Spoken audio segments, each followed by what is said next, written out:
అందరికీ నమస్కారం. తెలుగు స్టోరీస్ లైబ్రరీకి మీ అందరికీ స్వాగతం. ఇప్పుడు మనం వినబోయే కథ మృత్యుంజయుడు. రచన ఎం రామకోటి గారు. మరి కథలోకి వెళ్దామా? అమ్మ కూతురు, ఈ గందరగోళంలో బస్సుల మీద నిన్ను ఎలా పంపిస్తానే తల్లి? నేను పంపను సుమి, కొంచెం సద్దుమణగని అతగాడే వచ్చి తీసుకెళ్తాళ్లే అని కసిరి పారేసి మా అమ్మ నన్ను వెళ్ళిపోనిచ్చింది కాదు. ఆయన ఏం కారాలు మిరియాలు నూరేస్తున్నారో, తెల్లారితే కాలేజీకి వెళ్ళాలి.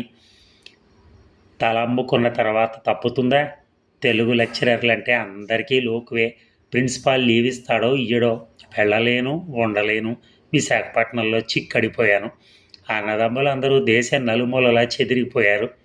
అమ్మ నాన్న బాగా పెద్దవాళ్ళు అయిపోయారు. ఎలా ఉన్నారో. శ్రావణ మాసం కూడాను. ఆయన వద్దంటున్నా ఓ 2 రోజులు పుట్టింట్లో ఉండి వద్దామని బయలుదేరాను. పాకిస్తాన్ మన మీద అప్పుడే యుద్ధానికి దిగాల. అక్కడెక్కడో మన వాళ్ళు కూల్చేసిన పాకిస్తాన్ విమానంలో ఏదో డైరీ దొరికిందట. అందులో రహస్యాలు, ఆచూకీలు పేపర్లో అంతకుముందే వచ్చేసినాయి. విశాఖపట్నంలో బాంబులు వేస్తారనుకుంటున్న రోజు ఊరంతా భయంతో బిగుసుకుపోయింది. తలుపుల చప్పుళ్ళకి, పిల్లల తుమ్ములకి హడాలిపోతూ తుళ్ళి పడుతున్నారు అందరూ. మరి న్యూసు విందామని మా నాన్న రేడియో తిప్పుతున్నారు. ఆ పక్కనే గోడవార జారబడి లైట్ కింద మృత్యుంజయ స్తోత్రంలా ఉంది. రాగం తీసి మరీ చదువుకుంటోంది మా అమ్మ. గురగురలాడుతూ రేడియో వార్తలను చెరుగుతోంది. మా నాన్నగారి చెవులు నిక్కబడిచాయి. మా అమ్మ రాగం టక్కున ఆగిపోయింది. ఇంతకీ ఆ నెహ్రూ ఏం చేస్తున్నాడంట? అంతా పీనుగుల పెంట అయిపోతుంటే దేశమో దేశమో అంటూ బొబ్బలెడుతున్నాడా? కస్మంది మా అమ్మ. మా అమ్మ కోపానికి రేడియో కూడా బెక్క చచ్చిపోయింది. మహాలక్ష్మమ్మ గారు ఏం శపించేస్తారో దేవుడా అని పుంజాలు తెంపుకొని పరుగులు ఎడుతున్నాడు. ఇంకెక్కడ నెహ్రూ, ఏ మొద్దు మొహమా? ఏదో రామకృష్ణ అని ఆ మూల పడుండట. నీకెందుకే ఈ అక్కరమాలిన వాగుడు? అవతల కొంపలు అంటుకుంటూ ఉంటే నీ గోల ఏమిటి మధ్య అని విసుక్కున్నారు మా నాన్న. ఓహోహోహో, ఉద్యోగం ఊడిపోయినా ఇంకా ఈ తుసబుసలు తగ్గలేదు ఇంకా.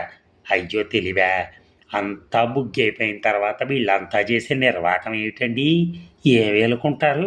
వల్లకాడు, విసనకర్ర. అబ్బబ్బా, న్యూస్ వినని ఏమేమిటే, గోల గోల ఒకటే సోది. కళ్ళెర్ర చేశారు నాన్న. అయ్యో సంబడం, కుర్ర వెధవులంతా కొట్టుకొని చేస్తుంటే ఏమిటా వినేది కలెక్టర్ గారు? భారతమా రామాయణమా? చెక్కు చెదరకుండా యుద్ధం ప్రకటించిందమ్మ. అమ్మాయి, ఈ గోల, ఆ కోడిని అలా పెరట్లోకి తోలేయమ్మా అని నాకు పురమాయించారు మా నాన్న. నెహ్రూ గారు ఇంకా రాజ్యం చేస్తున్నారనే మా అమ్మ నమ్మకం. ఆ మహారాజు ఉండగానేనా ఇన్ని మారణ హోమాలు జరిగిపోతున్నాయని ఆవిడ బాధ. దొరల రోజుల్లో డిప్యూటీ కలెక్టర్ చేసి రిటైర్ అయినా మా నాన్న అంటే మా అమ్మకి లోకువే. ఈనాటికి మా నాన్న జార్జి చక్రవర్తికి ప్రతినిధి. మా అమ్మ గాంధీ గారి భక్తురాలు.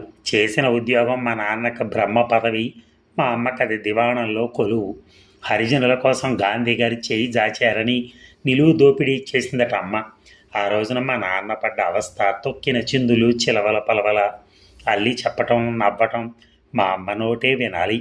బంగారం అంతా ధారపోసినందుకు మా నాన్నకు కంపరం ఎత్తిపోలేదట. ఉద్యోగం ఊడిపోతుందేమోనని చలి జ్వరం వచ్చినట్టు గజగజలాడిపోయారట. ఇదమ్మా మీ నాన్న వరస. తుమ్మితే ఊడిపోయే ముక్కు ఎన్నాళ్ళు ఉంటుందే? ఒత్త చాదస్తం కాకపోతేను బొత్తిగా లోకజ్ఞానం లేని మనిషి అంటూ అవకాశం వచ్చినప్పుడల్లా మా నాన్న మీద హరికథ చెప్పేది మా అమ్మ. సీమరాణి హయాంలో చీర సింగారించింది ఆవిడ. ఆ రోజుల్లో ఆవిడని చూసి పోలీసులు కూడా తోకలు ముడిచేసేవారట. అంత సులభంగా బెదిరిపోతుందా? గాంధీ గారి శిష్యురాలు. ససేమిరా కదలనని సత్యాగ్రహం చేసి అక్కడే బైఠాయించింది. సాయంత్రం 7:30-8 కావస్తుంది. మా అమ్మను ఒక మారి చూసిపోదామని శ్రీకాకుళం నుంచి వచ్చిన మా శంకరమ్మయ్య ఊరంతా తిరిగి కాళ్ళు ఈడ్చుకుంటూ కద్దరు కండువారి నడుముకి చుట్టబెట్టుకుంటూ అప్పుడే ఇంట్లో అడుగుపెట్టాడు. ఇంత చీకటి పడిందాకా ఊళ్ళో ఎందుకు తిరుగుతున్నావు మావయ్య? రోజులు బాగలేవు, ఎప్పుడు ఏం ముంచుకొస్తుందో ఏమిటో. పద పద, కాళ్ళు కడుక్కో, వడ్డిస్తాను అంటూ పలకరించాను. ఓ సోస్, కసరత్తు చేసి కండలు తిరిగిన వస్తాదే వీడు. షేర్ గుల్షనాబాద్ యుద్ధం గిద్దం నా జోలికి రాలేదే అమ్మడం, జబ్బలు చరుచుకున్నాడు మావయ్య. పల్లెటూరి బోళాతనం ఏమీ మారలేదు. మావయ్య నవ్వుకున్నాను. 40 ఏళ్ళు నెత్తికొచ్చిన ఆ దొమ్మరి తిరుగుళ్ళేమిటో రా శంకరం, ఆ వాగుడేమిట్రా, నీకు పట్టిందా యుద్ధం పిచ్చి? తమ్ముణ్ణి మా అమ్మ ఆప్యాయంగా పలకరించింది. అమ్మోరి నాయనో, ఓసే అక్కయ్య, గుమ్ముగు ఫాయితీ అయిపోయినాను. మన గవర్నమెంట్ అంటే ఏదో అనుకున్నాను సుమా. పద్మవ్యూహం పన్నేసరే అక్కయ్య. చుట్టూ కొండల మీద తాటి దూలాల్లాగున్నాయి. వాటి పేరేదో అన్నారే, ఏమంటారే అమ్మడో అంటూ మధ్యలో నన్ను అడిగి, అబ్బా అది ఫిరంగుల సరంజాం కాదే, చూడాలంటే 1000 కళ్ళు చాలవు. మేఘమండలం దాటిపోయిన విమానమైనా సరే ఠామని పిట్టలో రాలిపోతుందట అని గుక్క తిప్పుకోకుండా పలవరించేస్తున్నాడు మావయ్య. మా నాన్నగారిని చూసి నాకు తెలియక అడుగుతాను, బావా, హిట్లర్ చేసిన యుద్ధంలో కూడా ఈ ఊళ్ళో ఇలాంటి ఫిరంగులే పెట్టించారా దొరలు అంటూ నోరు జారి ఆయనతో మాట కలిపాడు. నోరు ముయ్యవై చాటపెయ్య, అన్నీ వీడికే కావాలి. బెంగళ పడి చస్తుంటే అవాకులు చవాకులు బాగకపోతే నోరు మూసుకుని పడుండరాదు. పెళ్ళుమని అనేసి అటు తిరిగిపోయారు మా నాన్న. అసలే మా మావయ్యకి నానంటే చచ్చే అంత భయం. నోట మాట రాక మొహం చిన్నబుచ్చుకున్నాడు. నా మనసు కూడా చివుక్కుమంది. బావమరిదైతే మాత్రం మనిషి అంత మనిషిని అలా ఏసడించి పారేయటం ఏమిటో. పెళ్ళాం వైపు వాళ్ళంటే మరీ అంతలోకు. అబ్బా, ఈ మగాళ్ళంతా ఒకటే రకం అని ఏదో అనబోయాను. ఇంతలో చేతగాని పెద్దమ్మలకి తాపసం ఎక్కువట. వాడేదో వెర్రి వెదవై ఎప్పుడూ చూడక ఏదో చెప్తుంటే మీరు ఎందుకు అలా చిందులు తొక్కటం, నిప్పు తొక్కినా అని మధ్యలో ఆగిపోయి పక్కన నవ్వి మా నాన్న వైపు చూసింది మా అమ్మ. ఎవడైనా నీ ముందు బలాదూరేనే మహాలక్ష్మమ్మ. ఒరే శంకరం, నా మాట విను.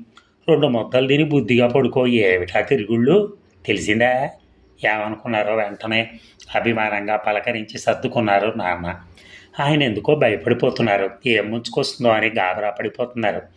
అలా ఇదైపోతున్నారే నాన్న, ఒంట్లో బాగలేదా అంటూ ఆయన నుదుటి మీద బయట చెంగుతో తొడవబోయాను. అబ్బే నాకేం ఏం లేదమ్మా, ఏం లేదు అని వణికిపోతున్నా గంభీరంగా మొహం పెట్టి నా భుజం తట్టారు. రోజులు బాగాలేవు కదమ్మా, అందుకు. ఒకప్పుడు ఇంతకన్నా బాగుండేడిస్తే నా దిక్కుమాల రోజులు ఎప్పుడు ఒకలాగే తగలంటాయి. తమరు కలెక్టర్గిరి వెలగబెట్టినప్పుడు మాత్రం ఈ రోజులు దేదీప్యమానంగా వెలిగిపోయాయా? అప్పుడు యుద్ధం లేదా, కడుపు మంట లేదా, రోజులు బాగాలేవట రోజులు. ఓహోహో అంటూ కలగజేసుకుని మూతి తిప్పుకుంది మా అమ్మ. అవుతే ఏమిటంటావు, ఏమిటి నీ కాగ్వాల, ఎందుకలా చెవి కోసిన మేకలా అరుస్తావు విసుక్కున్నారు నాన్న. ఓ అబ్బో, ఉన్న మాట అంటే ఉలికెందుకు? హుత్ హాత్ అని కాకులు కొట్టినట్టు బెకారీ వెధవల మీద కోకలేయటం గొప్పే. ఒక్కి నక్కల మీద అందరూ అధికారులే. పిడికడి అన్నం పెట్టే మహారాజు లేడు కానీ. అబ్బబ్బా, వెధవ దోమలు కాల్చుకు తింటున్నాయి. మా అమ్మ మీద కోపం ఇప్పుడు దోమల మీద చూపిస్తున్నారు నాన్న గాలిలో చప్పట్లు చరుచుకుంటూ. అమ్మో దోమలే, కలెక్టర్ గారినే? అయ్యో అయ్యో, ఎంత సాహసం, ఎంత పొగరర్రా మీకు. ఏమయ్యా సూపరింటెండెంటో, ఎక్కడ చచ్చారా పోలీసు వాళ్ళు? మీ మొహాల మండ, తుపాకులు పట్టుకుని రండర్రా. కలెక్టర్ గారి మీదకి దోమల దండెత్తాయి. మొహంలో ఏ మార్పు లేకుండా యథాలాపంగా అనేసింది మా అమ్మ. చెప్పద్దు, నాకు అసలు నవ్వాగింది కాదు. మా నాన్న చిన్నబుచ్చుకుంటారని భయపడి నోరు నొక్కుని, ఏమిటే అమ్మా నువ్వు మరీను, బాగుంది, సమయము సందర్భం లేకుండా వెటకారేలేనా? ఏవైనా పట్టించుకోవడం ఉందా లేదా? ఏమీ అర్థం చేసుకోవు, ఏమిటో నీ గోల నీది అని మొహం చిట్లించుకున్నాను. ఆ గంతకు దక్క బొంతని నువ్వు హర్తవి, నువ్వు ఊరుకోవే పిల్ల, చంటుగుడ్డువి, నీకేం తెలుసు? ఈ మహారాజు ఆగడాలు ముందు డవాలా బంట్రోతు సూటు బూటు వేసుకుని వెనక ఈ మహారాజు ఆఫీస్కి వెళ్ళే రోజుల్లో అబ్బా అని మొదలెట్టింది మా అమ్మ. చాలేద్దు మళ్ళీ మొదలెట్టావు భాగవతం అని మధ్యలో ఆపేయబోయాను. ఆగితేనా? అది భాగవతమేనే తల్లి. 10 కొట్టేసరికల్లా పీట మీద తెయ్యని గెంతని రోజు లేదు కదా. పప్పు పులుసు పచ్చడి కూర అన్నీ ఉండాలి. కంచం చుట్టూ మింగేవి 3 ముద్దలు. ఏం తక్కువైనా ధూమ్ధామ్ అని వీధెక్కి మరీ ఆడేవారు భాగవతం. ఆఫీసో అని ఒగర్చుకుంటూ పరుగులెత్తి వీళ్ళు వెలగబెట్టింది ఏమిటో నాకేమీ బోధపడలేదు అని జడివానలా ఊపిరి సలపనిచ్చింది కాదు. గవర్నమెంట్ ఏం చేస్తారని నీకు ఎలా తెలుస్తుంది అమ్మా, నీకెందుకు ఆ గోల అని వారించబోయాను. వీళ్ళ గవర్నమెంట్లో ఏం చేస్తారో ఏవో కాగితాలు చేతులు పడేలా రాసిస్తే చాలా గుప్పెడు మెతులకి మొహం దాచి వెర్రి వెదవలు ఎక్కడ పడితే అక్కడ గుయ్యమని ఇందాక మీ నాన్న తోలేరు చూడు, ఆ దోమల్లాగా ముసురుతూ ఉంటే దేనికమ్మా ఈ గవర్నమెంట్లు ఈ ఉద్యోగాలు? అల్లవాడి పీక తీయించేస్తాను, ఇల్లి ఇల్లి వేడిని ద్వీపాంతర వాసం పంపించేస్తానని మీసాలు తిప్పుకోవటానికే. తిండి తిప్పల్లేక పీడబట్టిపోయిన బికారి వెధవలు గబ్బిలాల్లాగా పంచెలు పట్టుకుని వేళ్లాడుతూ ఉంటే వీళ్ళల్లో ఒక్కరికైనా చీమ కుట్టినట్టేనా ఉందా తల్లి ఆ పంచలు బట్టి తిరుగుతుంటే అని జడాయించేసింది. బాగుందమ్మా నీ చాదస్తం, దేశంలో దరిద్రానికి నాన్నగారు ఏం చేస్తారు అన్నాను. ఏం చేస్తారమ్మా, పుచ్చుకున్న నాళ్ళు జీతం పుచ్చుకున్నారు, ఇప్పుడు పింఛని పుచ్చుకుంటున్నారు, ఏం చేస్తారమ్మా ఏం చేస్తారు? మరి ఈ రాద్ధాంతం దీనికి ఏదో గోల తెచ్చి పెడతావు. అవ్వా నేనా గోల తెచ్చిపెట్టాను, మాట అంటే నా మీద పడిపోతారు ఎందుకే, చదవేస్తే ఉన్నమతి కూడా పోయిందట, ఇదే బాధపడింది. అయ్యో వెరీ బాగులదానా, ఒకవైపు కరువులు కాటకాలు మహమ్మారిలా తుడిచిపెట్టేస్తున్నాయా, ఈ వైపు యుద్ధం చేస్తున్నారట యుద్ధం. మీ నాన్న రేడియో వినటం చూద్దు హరికథ పురాణమా అని మా నాన్న మీద మళ్ళీ ఒక విసురు విసిరింది మా అమ్మ. దేశం అంటే హరికథా పురాణమేనే నీకు మహాలక్ష్మమ్మ, అయినా నీతో వాదన ఏమిటి నాకు అని మా నాన్న మారు మాట్లాడకుండా ఊరుకున్నారు విసుక్కుంటూ. ఓసే అమ్మాయి, దేశం దేశం అంటున్నారేమిటి మీ నాన్న, సేవ మన దేశమా అంది మళ్ళీ. చచ్చత్ ఏమిటా వాగుడు అంటూ లేచిపోయారు మా నాన్న. హుత్ కాకి, చూసావటే అమ్మాయి మీ నాన్నగారి ప్రతాపం, ఎంత కోపమో. ఇప్పుడు సిరబురులాడితే ఎవరు చూస్తారండి కలెక్టర్ గారు, ఇదిగా హాయ్ మిమ్మల్నే అని రెచ్చగొట్టింది మా అమ్మ. నువ్వు ఊరుకోవే అమ్మ, మొండివాదం నువ్వును, ఆ వెధవలెవరో మన మీద దండెత్తి మీద పడితే ఏం చేయమంటావు, దండం పెట్టి ఊరుకోమంటావా అన్నాను, చిలికి చిలికి గాలివాన అవుతుందని భయపడి. వాళ్ళు దండెత్తకపోతే మన వాళ్ళే కయ్యానికి కాలు దూతారే అమ్మ. మన వాళ్ళు ఎందుకు చేస్తారు అన్నాను బోధపడక. ఎందుక, మనం నోరెత్తకుండా ఉండటానికి, యుద్ధం లేకపోతే జనం తిరగబడి ఏం చేస్తున్నారయ్యా అని నిలదీసి అడుగుతారని భయం, అదమ్మా అసలు రహస్యం అంది మా అమ్మ. ఎందుకో నా నోరు మూతబడిపోయింది, ఊరుకుంటే విజృంభిచ్చేస్తుంది మా అమ్మ. ఏమిటే అమ్మ కొంచెంసేపు ఊరుకుందు, తల్లి తల్లి నీకు పుణ్యం ఉంటుంది అని ఆపబోయాను. నువ్వు ఉండవే వెర్రి మొహం, నీకేం తెలుసో అని తీసి పారేసి పేపర్కి పుస్తి కట్టేసుకుని వెర్రి బాగుల గుంట వెదవలలా కొట్టుకుని వస్తుంటే ఏమైంది సంజయ అంటూ ధృతరాష్ట్రుళ్ళ రేడియో ముందు కూలబడిపోవటం చూసావటే అమ్మాయి. ఆతృతే, ఓహోహో ఎంత అభిమానం ఎంత జాలి.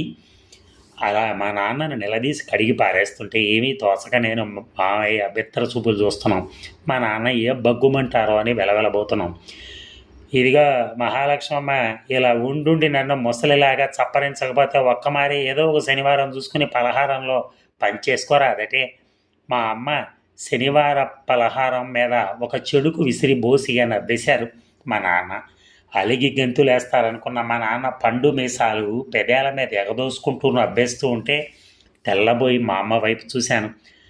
దేని దారి దాంది అమ్మ, ఎందుకు అలా కంగారు పడిపోతావు, లేకపోతే మీ నాన్నగారి శరబొరలకి నా బుసబుసలకి ఇంత సంతానం ఏమిటే పిచ్చి తల్లి. మా అమ్మ యథాలాపంగా నవ్వేసింది. ఆవిడ మొహం చూడలేక సిగ్గేసి తల వంచేసుకున్నాను. సద్దుమణిగిందిరా బాబు అని వంటింట్లోకి వెళ్ళి మామయ్యకి వడ్డిద్దామని వెళ్తున్నాను. విశాఖపట్నం మీద కరక్కాయ సిర వలికిపోయింది. దీపాలన్నీ ఒక్కమారి ఆరిపోయాయి. లోకం చిమ్మ చీకట్లో మునిగిపోయింది. ఎర్రబారిన చందమామ చూసి కోతలు కూసే నక్కల్లాగా నలుదిక్కుల నుంచి ఏకశృతిలో కుయ్యో మొర్రో అంటూ సైరన్లు రాగాలెత్తాయి. పీనుగు వెళ్ళబోయే ముందు కుక్కల ఏడుపులాగా కోతలేమిటి తల్లి, గుండెలు అవిసిపోతున్నాయి. కసాయి సచ్చినాళ్ళారా, మళ్ళీ ఏం తెచ్చిపెట్టాకర్రా అంటూ గుండెలు అదుముకుంటూ బయట చుట్టబెట్టుకుని మొలలో కొంగు దూపుకుంటూ అయ్యో అయ్యో అని ముడుకుల మీద చేతులు వేసుకొని లేచింది మా అమ్మ. అరవకే, కొంప ములిగింది. మాటలు వినపడి బాంబులు వేస్తారన్న భయంతో మా నాన్న కసిరి పారేసి కుర్చీ మీద చిటపటలు ఆడిపోయారు. పెనం మీద కూర్చున్నట్టు కిరకిరలు ఆడిపోయారు. కుక్కిన పేనుల ఆసనం వేసుకుని రేడియో టేబుల్ కింద ముడుచుకుపోయాడు మా మామయ్య. చిక్కోలు షేర్ గుల్షాన్ బాద్ వస్తాద్ అవస్థ చూసి నవ్వు ఆపుకోలేకపోయాను. చావంటే ఎంత భయం. బతుకంటే ఎంత తీపి. ఏమిటి ఆ వెర్రి చూపులు అమ్మడు, ఏదో చూసుకుని దేని కిందైనా నువ్వు దూరవే, ఆ దీవా ఏమిటి మగరాయిలాగా అని వాపోతున్నాడు మావయ్య. ఏ మగరాయిలాగా మావయ్య అంటూ ఉండబట్టలేక నవ్వేశాను. మా నాన్నగారు దిగజారిపోయారు. కుర్చీ మీద ముడుకులు ఎత్తుకుని అరచేతులు బంధం వేసుకుని వణికిపోతున్నారు. అయ్యో అయ్యో అంటూ మా అమ్మ అటు ఇటు కాలు గాలిన పిల్లిలా పచారులు చేస్తూనే ఉంది. వీధుల్లో రిక్షా వాళ్ళని వచ్చే పోయే వాళ్ళని విసిరి కొట్టేస్తున్నారు హోమ్ గార్డులు. ఊరంతా కూడా నిర్జనమైపోయింది ఆ క్షణంలో. ఎవరు కిక్కురుమంటలా. జై జై మని హఠాత్తుగా కోటి తారాచువ్వలు శబ్దం చేసుకుంటూ ఏదో సముద్రంలోంచి లేచి కొండల వైపు దూసుకుపోయింది. అంతా కనురెప్ప పాటలో జరిగిపోయింది. దొంగ వెళ్ళిన 6 నెలల కుక్కలు మురిగినట్టు ఢామ్ ఢామ్ అని ఫిరంగులు పేలాయి. రంగురంగుల గుండ్లు ఆకాశంలో ముగ్గుల్లో అల్లుకుపోయాయి. మా ఊపిరి ఆగిపోయింది. విమానం విమానం అన్నారు ఎవరో వీధిలో. నోరు మూయండి. ఎవరు అరుపులు, మళ్ళీ నిశ్శబ్దం. విమానాన్ని ఎవరూ చూడలేదు. అది చేసిన చప్పుడు మాత్రం విన్నాం. తోక చుక్కల్లా అది వెళ్ళిన జాడ పొగమంచులాగా పాల వెళ్ళిలా తీగ సాగితే వింతగా చూసాం. ప్రాణాలు అరచేతిలో పెట్టుకుని కూర్చున్నాం. బతుకంటే ఈ వెధవాయిలకి బాణాసంచ కాల్చుకోవటంలా ఉంది. అయ్యో కాలమా, ఇదేం పండగ, పబ్బమా, మతులు పోయాయి అని తనలో గొణుక్కుంటూ ఏమిటి తతంగం అన్నట్టు నుదుటి మీద అరచేయి అడ్డు పెట్టుకుంటూ వాకిలో నిలబడి ఆకాశంలోకి చూస్తోంది మా అమ్మ. ఒళ్ళు మండిపోయింది. నాకు ఆవిడ మొండితనం చూసి చెడమడ దులిపేద్దామని విసురుగా వెళ్ళబోయాను. అమ్మ, కడుపు మండిపోతుంది అమ్మగారు, ఆకలేస్తుందమ్మా, ఒక కబలం పెట్టించండి. మా రాజు తల్లులు. అమ్మా మాదా కోలం తల్లి. ఏ మూల నుంచో కడుపు దేవేస్తూ ఇంతలో కేక వినపడింది. చస్తావరా గాడిద కొడక, ఏ మూల నక్కర ఎవరో వీధిలో అదమాయిస్తున్నారు. ఆ కేకలు విని కంగారులో మా అమ్మ మాట మర్చిపోయాను. కాళ్ళు తేలిపోతున్నాయమ్మా, కళ్ళు పేలిపోతున్నాయి, కడుపు దంచేస్తోంది. మళ్ళీ అదే కేక. ఎవడి తిట్లు అదమాయింపులు వాడికి వినపడలేదు. ఆకలి నోరు ఎవరూ నొక్కలేకపోయారు. ఆ కేక గాలిలో గింగురు మంది గిసగసలాడింది. గాలి కరిగిన పొగమంచు బొటబొట రాలింది. ఆ కన్నీటి చుక్కలు ఎగిరిపోయిన విమానం చాడలాగా చీకటి బుగ్గల మీద చారికలు కట్టాయి. పేనమే ఎగిరిపోతుంది తల్లి. పిడికడ అన్నపెట్టండమ్మా, గుక్కిడి గంజినీళ్ళేనే ఏంటి తల్లి, గొంతు కారుసుకుపోతుందమ్మా. తల్లి ఎవరికి కనికరం లేదా తల్లి, మా లచ్చిన తల్లులు. వినండర్రా వినండి, ఆ దిక్కుమాలిన వెధవన్న గోడు వినండర్రా. ఒరే అదేరా మీ దేశం దౌర్భాగ్యులారా, వినండి. పగలు యుద్ధాలు అవేవో ఆ కడుపు మంట మీద చెయ్యండర్రా అంటూ గాలిలో ఎవరినో తిట్టుకుని ఒగుర్చుకుంటూ నా వైపు తిరిగి, ఓసే అమ్మాయి, మనం తర్వాత బుక్కుదాం కానీ ఆ బెర్రి వెధవ చేస్తాడో ఏమో. ఆ అన్నం ఆవకాయ ముక్క చారు చుక్క పట్టరమ్మా, ఇదిగో ఆ చేత్తోనే ఓ విస్తరు కూడా పట్టరా తల్లి అని పురమాయించింది. ఏమిటి ధైర్యం అనుకుని ఆశ్చర్యపోయాను. వంటింట్లోంచి అన్నం విస్తరితో తిరిగి వస్తున్నాను. ఊరంతా హడలు చస్తుంటే ఎక్కడికా ప్రయాణం? ఆ ముష్టి వెధవ కోసం వీధిలోకి వెళ్ళి వడ్డిస్తావా? ఇంట్లో పడుండక పెత్తనాలు పచారులు ఎందుకే, చస్తావే అని మా నాన్న అమ్మని అడ్డుకున్నారు. అయ్యో మాటు మణిగిన వేళ అన్నం పెట్టమంటూ నారాయణమూర్తి ఇంటికొస్తే అవ్వా ఆ ఒగాయిత్యం మాటలు ఏమిటండి, మీకెందుకు ఊరుకోండి, నాకు వాలేదో నేను పడతాను కానీ పేపర్ చదువుకోండి. మా నాన్నని తప్పుకోమని పక్కకు దోసేసింది. చస్తావే మొండిగటమా, చస్తావు అని ఆ శాపాలు ఎందుకండి, అందరూ పోయేవాళ్ళమే, సావక పుట్టి కట్టుకుని ఉయ్యాలూగుతామా? ఆయన ధూమ్ధాములకేం కానీ ఇలా తేవే అమ్మాయి, నేను పెడతాలే, మీ నాన్నగారు జడుచుకుంటున్నారు, కొంచెం సాయం ఉండమ్మా పాపం. నా చేతిలో విస్తరి చారు గిన్నె లాక్కుని వీధిలోకి వెళ్ళిపోయింది మా అమ్మ. ఒరే మాదాకోళం, ఎక్కడ ఏడుస్తున్నావురా, ఇలా రారా దిక్కుమాలినోడా, ఆప్యాయంగా పిలుస్తోంది. నా కళ్ళు చెమ్మగిల్లాయి. అమ్మా ఇదిగో పారొస్తున్నాను తల్లి, మా రాజు తల్లి. మొదనష్టపోడా అరవకరా, గార్డులట వాళ్ళెవరో ఎములాళ్ళు వింటే నన్ను కూడా బతకనెవరో. సిత్తం మాలచ్చిన తల్లి. అలాగే నమ్మగారు. ఓరని ఇల్లు బంగారంగాను నా పేరు ఎలా ఎరుగుదూరా నువ్వా? అయ్యో అన్నం పెట్టే తల్లులమ్మ. అయ్యో వెర్రి మొహం, ఏం గడ్డు రోజులు వచ్చాయరా, పిడికెడు మెతుకులు రాల్చడానికి చెయ్యాడని రోజులు. ఏం రాజరికమో, మండిపోతోంది రాజరికం, కడుపు మండిపోతుంది తల్లి. తిను నాయన తిను, అదిగో ఆ అరుగు మూల అలా ఇస్తరపరుచుకుని కడుపు నిండా తిను. అర్ధాకిలతో లేచిపోకుమా పిచ్చి వెదవా, అని కావాలంటే మళ్ళీ అడుగుతాను, మళ్ళీ పెడతాను నేను. అమ్మ ఎంత మాట అమ్మ, సల్లం తల్లి తల్లి, ఏం రోజులో ఏం బతుకులో ఇలా అన్నమో రామచంద్ర అని మా అమ్మ గొణుక్కుంటోంది. గుమ్మం చాటు నిలబడి చూస్తున్నాను. ఎన్నిసార్లు దూర్చెట్టి పద్యాలు చదివి బిఏలకు ఎంఏలకు అర్థాలు చెప్పి పరీక్షలకు పంపించాను, కానీ ఆ పద్యాలలో ఉన్న మనసు ఆ వేళే అర్థం చేసుకోగలిగాను. ఒక పూట ఇంచుక కూడు తక్కువైతే ఓరవలేను ముర్రో అని గగ్గోలు పెట్టాడు ఆ మహాకవి. నా కళ్ళ ముందు ఏవో కదిలిపోతున్నాయి, నా బుర్రలో ఆలోచనలు పరుగులు పెడుతున్నాయి. చిన్నప్పుడు నన్ను మా అన్నయ్యని చుట్టూ కూర్చోబెట్టుకుని సాయంకాలం ఎన్నెన్నో కథలు చెప్తూ ఉండేది మా అమ్మ. ఈశ్వరుడు దేవుడు అన్నావు కదే, మరి బిచ్చం ఎత్తుకోవటం ఎందుకు అన్నాను ఒకనాడు అమాయకంగా. అమ్మ గడుగ్గాయి, ఎన్ని ఊహలే నీకు అని బొక్క చిదిమి ముద్దు పెట్టుకుని, తన కోసం కాదమ్మా, అతగాడికి ఏం కర్మ, కుబేరుడు స్నేహితుడాయ్, విష్ణుమూర్తి పూజారాయ్, ఆయనకేం లోటమ్మా అంది. మరి ఎందుకే అన్నాను. లేని వాళ్ళ కోసమే తల్లి. అంటే అంటేనా, కలవాళ్ళని అడిగి లేని వాళ్ళకి పంచి పెడతాడమ్మా. పేదవాళ్ళ కోసం పాపం గొప్పవాళ్ళ విసుగులు, ఈసడింపులు, అవమానాలన్నీ కాలకూటంలాగా గొంతుకలో దిగమింగి వాళ్ళ దగ్గర సంపాదించింది లేని వాళ్ళకి పెడతాడమ్మా. పేదవాళ్ళ దేవుడు పేదవాడుగానే ఉంటాడు. అందుకే పేదరికాన్ని చుట్టబెట్టుకుని ఆ వేషం మన గాంధీ గారు చూడలా అలాగా. అదే అన్నాను తెలిసిపోయినట్టు. దేవుడేనా చావును జయించాడు కానీ అన్నాను కళ్ళు పెద్దవి చేసి. ఆ ఆకలిని జయించలేకపోయాడమ్మా. ఎందుచేత? యముడు చేతికి దొరికాడు, ఆయన శూలానికి అందాడు. మరి ఆకలో దీని తల్లి గడుపుగాల దేవుడికేనా అందింది కాదమ్మా, కంటి ముందేనా కనపడలేదు. అలా కంటబడితేనా మూడో కన్ను తెరిచి చిచ్చు పెట్టేసును. మాడి మసైపోను మొండ ఆకలి. ఆనాటి మాటలు మళ్ళీ నా బుర్రలో గింగురుమన్నాయి. ఆ చిట్ట చీకటిలో ఒక్కమారు మా అమ్మ గుప్పుమని వెలిగిపోయింది. నేను చదివిన చదువులు మా అమ్మ ఏనాడు ఎరగదు.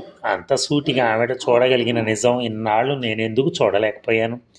చదువుల మేలి ముసుగులు నా కంటికి మనసుకి మధ్య తెరలు దింపాయి, నా కళ్ళకు పొరలు గమ్మాయి. చదువులిచ్చే సంస్కారానికి మించిందేదో ఉంది. మనిషిలో సహజంగా ఉండే నిండు మనస్సు, మసగబారని మనస్సు, కటిక చీకటిలో గుప్పుమనే వెలుగు, ఆ వెలుగులో గుప్పుమంది మా అమ్మ. మతి స్థిమితం లేని మా దూరపు బంధువు ఎవరో అర్ధరాత్రి వేళ తలుపు కొడితే అన్నీ ఎరుగుండి మామూలు మనిషిలాగా యోగక్షేమాలు అడిగి వడ్డించి స్వయంగా విసనకర్రతో విసిరి తాంబూలమిచ్చి మరీ సాగనంపింది మా అమ్మ. ఆనాడు ఉత్త వెర్రి బాగులదని, చాదస్త మనిషి అని విసుక్కున్నాం మేమంతా. పండిన గుండె, నిండిన మనస్సు ఉన్న కన్నతల్లి అని పోల్చుకోలేకపోయాను. అమ్మ అని ఉండబట్టలేక గుమ్మం దాటి మా అమ్మ భుజం మీద వాలిపోయి ఆవిడ పైట మీద కళ్ళొత్తుకున్నాను. ఆ క్షణంలో మనసు కలతబడిందో కలకబారిందో చెప్పలేను, కానీ గుండె కదిలింది, కళ్ళు కరిగాయి. ఏమొచ్చింది పిచ్చి పిల్ల, నాన్నగారు ఏమైనా అన్నారా? రాక పుట్టింటికి వస్తే నీ మీద విరుచుకుపట్టమే. ఆయనకు బొత్తిగా ఇంగితం లేదు, రాను రాను మతి చెల్లిస్తోంది. ఉండమ్మా, కంటి తడిపెట్టకో, నేనుండగా నీకేం భయం అంటూ ఓదార్పుగా నా తల నిమిరింది. అది కాదమ్మా అన్నాను, మా అమ్మ మరో ధోరణిలో పడిపోతోందని. మరేమిటి అంది. ఎంత మంచిదానివే, ఓసిని కడుపు పండ, అదే ఊసు, అందరికీ అమ్మవేనే నువ్వు, పండి ముగ్గిపోయావే అమ్మ. ఏమిటి ఆ వెర్రివాగుడు, ఏమొచ్చినా పట్టపగ్గాలుండవు ఈ పిల్లకి. అమ్మా నీకు భయమే లేదటే? నాకెందుకే భయము అంటూ దవడలు నొక్కుంది మా అమ్మ. ఎందుకంటావేంటే, అందరూ బాంబులు పడతాయని హడలు చస్తూ ఉంటేను. బాగుందే పిల్ల, రేపమాపో గాలి గట్టిగా ఉఫ్ అంటే రాలిపోయి ఎండి ఆకుని పచ్చగా 10 కాలాల పాటు హాయిరంగా మంటూ తిరగవలసిన కుర్రనాగంబలు కొట్టుకు చస్తూ ఉంటే, చావుకు తెగించి పట్టెడన్నం కోసం వీధిన పడుతూ ఉంటే ఈ ప్రాణం పోతుందేమోనని వంటింట్లో చెంగుపరుచుకుని పడుకోమంటావా? మరి బాంబులు పడితే దాగుంటే బతుకుతావటే నీ పిచ్చి అని. మొండి ధైర్యమే నీది అన్నాను. నమ్మకం అమ్మా అంది తల్లి. పోనిద్దు, పాతకాలం కబుర్లు అని కంగించేను ఏమంటుందో అని. కాలానికి పాత కొత్త ఏమిటి అమ్మాయి, నీవన్నీ విడ్డూరం కబుర్లు అంది పెడీమని. నీతో వాదించడం కష్టం అమ్మా అనేసాని ఏమనాలో తోచక. ఓ సరే, మీ నాన్నే ఒప్పేసుకున్నారు. ఇంతగా ఏం చేస్తున్నారా మహారాజు? తుస్సుబుస్సుమంటున్నారా, రేడియో వింటున్నారా? నిన్నెవరేమనగలరమ్మా? అనండే తల్లి, అందరూ నన్నే అనండే. ఏమిటే నీ బాధ అన్నాను ఏమంటుందో అని. ప్రాణాలు గుప్పిట్లో దాచేసుకుని వణికిపోతూ పైకి మాత్రం మేకపోతులేక అంటున్నారా మహారాజు? కసరత్తు చేసి కండలు పెంచాడు మీ మావయ్య. వెర్రి బాగుల వెధవయ్య టేబుల్ కింద పిల్లిలా ముడుచుకుపోయాడు. వాళ్ళకున్న బతుకు తీపి వీడికి లేదా అంది. ఎవరికి అన్నాను. అడుగో వాడికే, పొల్లాక మీద పడే కుక్కలాగా అన్నానికి మొహం వాసి ఎంత అబగా ముద్దలు మింగుతున్నాడు చూడ. దరిద్రపు కొట్టు మనిషి అమ్మా, మనిషి పట్టుమని 25 ఏళ్ళు ఉండవు ఎదవయ్యకి. ఎందుకు ఉండదు? బతుకంటే ఎవరికైనా తీపే అన్నాను. ఉంటే ఈ వేళప్పుడు ఇలా వీధిన పడతాడే పిల్ల అంది. వాడికి గోలేమీ తెలియదేమో. ఊరంతా గోలైపోతుంటే తెలియదంటావేంటే వెర్రి పిల్ల. అవుతే మరి ఎందుకు వచ్చాడంటావు? తెలుసుంటే ఎందుకు వస్తాడే? వాడికి చావంటే భయం లేదమ్మా, చావుకు తెగించాడు. ఏ? ఆకలికి లొంగిపోయి ఆ బ్రహ్మరాక్షసి కోరలు చూసి బెదిరిపోయి వీధిన పడ్డాడమ్మా. చావంటే భయం లేకపోవటం ఏమిటి? నీవన్నీ పెడార్థాలు అన్నాను. అవునమ్మా, ఆకలంటే భయం వాడికి. అది చల్లారటానికి కాలకూటాన్నే అయినా దిగమింగుతాడు. బాంబులేం చేస్తాయమ్మ వాణ్ణి? ఆకలి బాధే తల్లి. కన్ను తెరిస్తే కనపడేది ఆకలేనమ్మా, ఈ బికారి వెదవలే అంది మా అమ్మ కళ్ళు తుడుచుకుంటూ. ఎంత బాగా పోల్చుకున్నావమ్మా దేశాన్ని అన్నాను మెచ్చుకుంటూ. దేశమేమిటే వెర్రి బాగులదాన, కన్ను తెరిచి కాపురానికి వచ్చిన దగ్గర నుంచి చూస్తున్నా ఈ భాగవతం. ఈ దిక్కుమాలిన గడ్డ మీద కడుపు కాలి నకనకలాడే ఎండుడొక్కలేనమ్మా మనుషులు. ఎవరికి కావాలమ్మా వీళ్ళ బతుకులు? అధికారాలు, రాచరికాలు ఈ దరిద్రుల్ని చూసి ముక్కు మూసుకుంటాయి. దేశం ఏమిటే? దేశపు చట్టు బండలోను. దేశం అంటే చూడు ఆ ముష్టి వెదవ, వాడి కడుపు నుసి చేసే ఆకలిను. వీళ్ళు ప్రజల పీనుగుల గుంపు. దేశం అంట దేశం, మన్ను మశానం. మా అమ్మకు ఆవేశం ముంచుకొస్తే ఏ కవి మా అమ్మలా వెక్కిరించలేడు. శివుడి నెత్తి మీద గంగ దూకి ఆవిడ నాలుక మీద ఆడి తీరాల్సిందే. ఒళ్ళు మరిచిపోతోందని మాట మారుద్దామనుకున్నాను. ఒరే అబ్బి, కడుపు నిండిందా బాబు? చాలా ఇంకా పట్రానా? ఊరగాయ బద్ద వేయమంటావా? తినమ్మా తిను అంటూ నా తల ఒళ్ళో దాచుకుని నిమురుతూ మాదా కోళానికి ఇంకా ఏం కావాలో అడిగి కనుక్కుంటోంది. సాల్ తల్లే, కోటి దండాలమ్మా.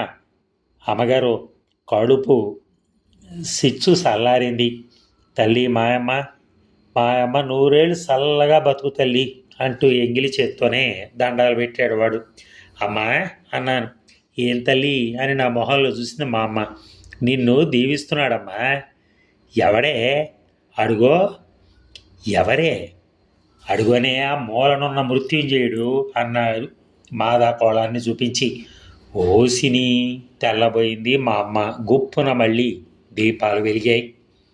అదండి కథ. Thank you very much.